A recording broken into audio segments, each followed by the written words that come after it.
আরে ভাই, CCTV DVR লাগিয়েছে, কিন্তু পিছনের এত পোর্ট দেখে কনফিউজড হয়ে গেছে। চিন্তা করো না, আজ সব পরিষ্কার হয়ে যাবে। দেখো, এটা তোমার ডিভিআর এর পিছনে 8টি গুরুত্বপূর্ণ পোর্ট। একটি বিএনসি কানেক্টর, এখানে ক্যামেরার কেবল লাগানো হয়। যত ক্যামেরা তত বিএনসি পোর্ট। এইচডিএমআই পোর্ট ব্যবহার করে ডিভিআর কে টিভি বা মনিটরে যুক্ত করুন। এইচডি কোয়ালিটির ভিডিও উপভোগ করুন। 3 নম্বর অডিও ইন ও আউট পোর্ট, ক্যামেরার শব্দ রেকর্ড বা স্পিকার সংযোগের জন্য। 4 নম্বর ইউএসবি পোর্ট, মাউস লাগান বা পেন ড্রাইভ দিয়ে ব্যাকআপ নিন।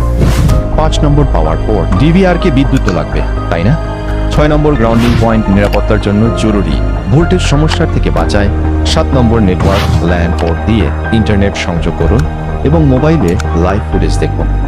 8 নম্বর ভিজিএ পোর্ট, পুরানো মনিটর সংযোগ করার জন্য ব্যাকআপ অপশন।